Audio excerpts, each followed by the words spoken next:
Welcome students. I am Sheikh Handwe from SCGM College, Kopargaon, Junior College Chemistry Department. Today we are explaining about allotropy and allotropes of group 16 elements. Before that, I want to revise the elements which are placed or they are present in group 16 of the p block elements. Before that, we will define what do you mean by allotropy.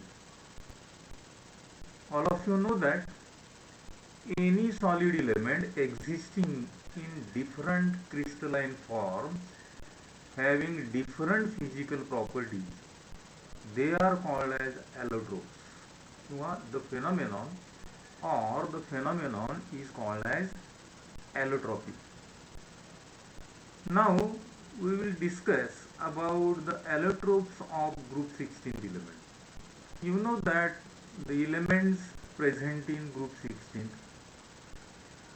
they are oxygen, sulfur, selenium, tellurium and polonium. तुम्हाला माहिती आहे ऑक्सिजनला एकूण 9 allotropes आहेत, सल्फरला 20 allotropes आहेत, त्यानंतर सेलेनियमसाठी 2, tellurium 2, the last element polonium is having 2 allotropes. Now look at sulfur or the first element oxygen. Oxygen is having 9 types of allotropes. They are atomic oxygen, diatomic oxygen, tetraatomic oxygen having in the form O2-O2 and O2-O2. Next one allotrope of oxygen is solid oxygen, that is having formula O8. त्यानंतर O2 plus, that is oxygenyl allotrope of oxygen, and O2 minus, that is superoxide allotrope of oxygen. And the last one is that is O3. In this chapter we are going to study in detail the properties and preparation of diatomic oxygen, O3, that is ozone. The next element is sulfur, that is having 20 types of allotropes, that is from S2 to S20, in which the 3 allotropes of sulfur are very important, that is R means rhombic sulfur, capital M means monoclinic, and the last L, that is lambda sulfur. In this way there are near about 20 allotropes of sulfur. The third element selenium is having 2 allotropes, that is R means red selenium and grey selenium. The next element tellurium is also having 2 allotropes, that is the first one is crystalline tellurium and the second one, that is amorphous tellurium. And last one polonium is also having 2 types of allotropes, that is alpha polonium and beta polonium. Now see, in case of rhombic sulfur, that is having chemical formula A-set. The first point in case of rhombic alpha is that it is pale yellow solid. लक्षात ठेवा, रॉम्बिक alpha हे जे अलोट्रोप आहे सल्फरचं ते pale yellow solid म्हणजे lemon colour किंवा लिंबू कलरचं सॉलिड आहे. It is having melting point, त्याचा विलय बिंदू आहे near about 385.8 degree kelvin, near about 386 degree Kelvin. This rhombic alpha sulfur is insoluble in water. ते पाण्यात विरघळत नाही किंवा पाण्यामध्ये ते अद्रावणीय आहे. कशात विरघळतं तर ऑर्गॅनिक सॉल्व्हंट CS2 म्हणजे कार्बन डायसल्फाइड मध्ये ते सोल्युबल आहे. काय म्हटलं मी? Rhombic alpha is soluble in CS2 that is in organic solvent. त्याचं नेचर कसं आहे पहा, इट इज क्रिस्टलाइन सॉलिड, म्हणजे स्फटिक रूप आहे. स्फटिक असतात सॉलिडचे स्थायी रूप मधले. It is also called as, किंवा त्याचं जे स्ट्रक्चर आहे ते ऑर्थोरॉम्बस प्रकारचं आहे. स्ट्रक्चर ऑर्थोरॉम्बस प्रकारचं. त्याचा जे शेप आहे पहा, साधारण S8 म्हणजे 8 सल्फर ॲटम अशा पद्धतीने जोडलेले आहेत. त्याचा एक क्राउन शेप झालेला आहे. त्याला क्राउन शेप स्ट्रक्चर किंवा पकड रिंग स्ट्रक्चर म्हणायचं. हे जे स्ट्रक्चर मी दाखवतोय ते क्राउन शेप प्रकारचे. त्याचा फॉर्म्युला आहे S8. आता हे साधारण हे जे सॉलिड आहे रॉम्बिक अल्फा प्रकारचं, हे 369 डिग्रीच्या खाली टेम्परेचरला, म्हणजे बिलो 369 डिग्री केल्विन ते स्टेबल फॉर्म मध्ये राहतं. Correct. Now we will go towards monoclinic. We go towards monoclinic, or it is also called as beta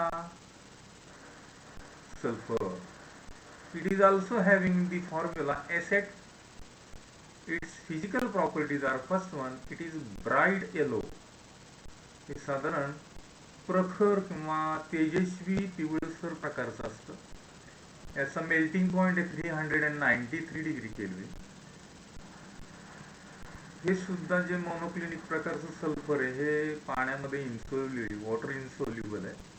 and it is soluble in CS2 that is in organic solvent that is carbon disulphide. आता हे जे monoclinic beta sulphur आहे याचा जो structure म्हणजे crystal आहे ते needle like structure असतं, सुईच्या आकाराचे असतं, लक्षात ठेवायचं. And the last point that is monoclinic or beta sulfur is stable at the temperature greater than 369 degree kelvin टेम्परेचरच्या वर ते स्टेबल असतं. Correct. And now will see about selenium. हे जे सेलेनियम जे इलेमेंट आहे हे झेरॉक्स, याची जी ऍप्लिकेशन्स आहेत लक्षात ठेवा. सेलेनियम हे झेरॉक्स कॉपी मशीन मध्ये याचा वापर करतो.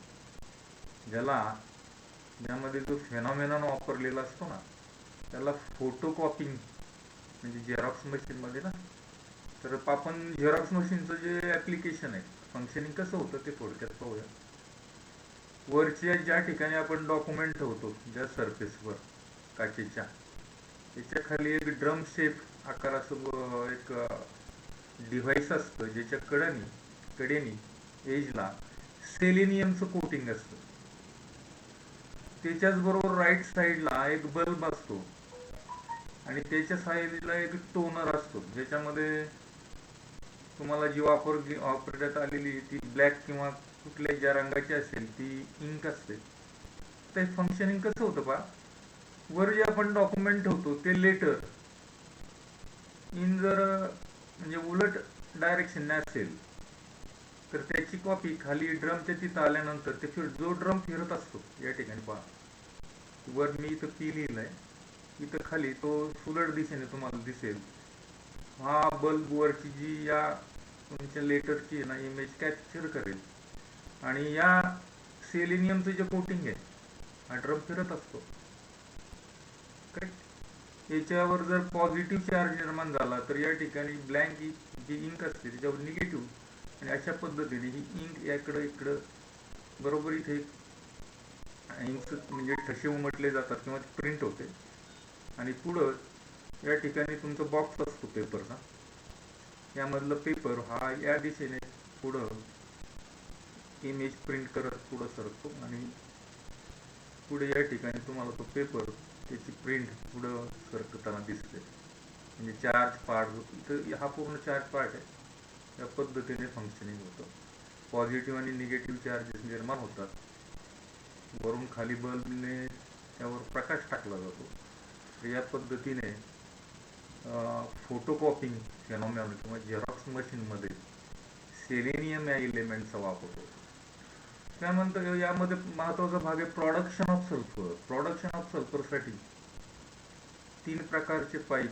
पहिला एक पाईप असतो, त्याच्या भोवती एक पाईप असतो. पहिल्याला आपण ए म्हणूया, दुसऱ्याला बी म्हणूया, तिसऱ्याला सी म्हणूया. ठीक आहे. तर या सी जो आहे पूर्ण खालपर्यंत सी पार्ट आहे पाईपचा, त्याच्या शेजारी आतल्या बाजूला बी प्रकारचा आहे आणि सेंटरला ए प्रकारचा आहे. या सी मध्ये याच्या खाली बेसमेंटला सल्फरचं स्टॉक मटेरियल म्हणजे रॉ मटेरियल अगोदर इन्सर्ट केलेलं असतं. आणि या सी मधून वरून साधारण 170 डिग्री सेल्सिअसचं हॉट वॉटर सोडलं जातं.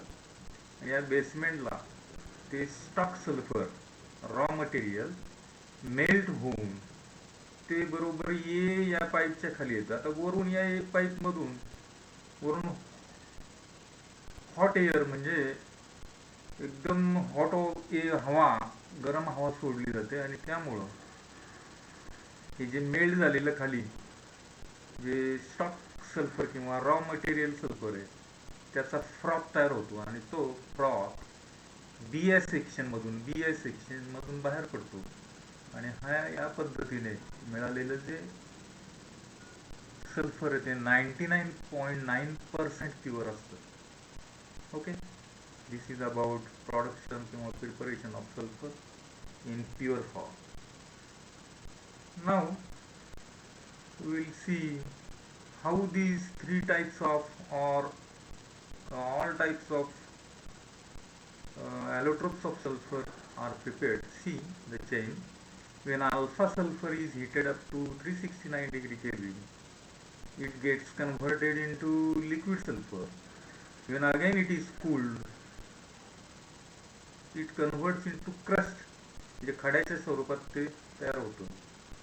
पुन्हा त्याला जर हिटिंग केलं किंवा त्यामधल्या होल्स मधून लिक्विड बाहेर काढलं आणि ते केलं तर आपल्याला बीटा सल्फर मिळतं, निडल लाईक म्हणजे सुईच्या आकाराचं सल्फर मिळतं.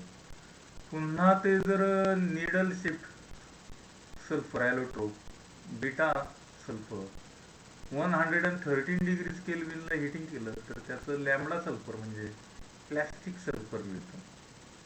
इथं आपण दाखवलंय पहा, या प्रकारचं सल्फर इथे. बीटा सल्फर ज्यावेळी 113 डिग्रीला आपण हिटिंग करतो त्यावेळी लॅम्बडा सल्फर मिळतो. पुन्हा त्याचं हिटिंग 1000 डिग्री सेल्सिअसला केलं तर आपल्याला H2 सल्फर, आपण वर म्हटलं होतं पहा, सल्फरचे जे H2 ते S20 पर्यंत आपल्याला ॲलोट्रोप्स मिळतात. आणि शेवटी H2च्या पुढचं जे S6 प्रकारचं सल्फर आहे ते या पद्धतीने त्याचे 6 ॲटम एकत्र जोडले जातात. याला बॅकसीट म्हणजे चेअरचा मागचा भाग आणि हा इथं आपण ज्या ठिकाणी आपण सिटिंग करतो त्या ठिकाणचा आणि हा खालचा म्हणजे पायाकडचा भाग. असा जर त्याचं स्ट्रक्चर पाहिलं तर आपल्याला चेअर फॉर्म प्रकारचं स्ट्रक्चर मिळतं किंवा चेअर फॉर्ममध्ये सल्फरचा S6 ॲलोट्रोप सायक्लो ॲलोट्रोप किंवा S6 ॲलोट्रोप ऑफ सल्फर आपल्याला या ठिकाणी मिळतो.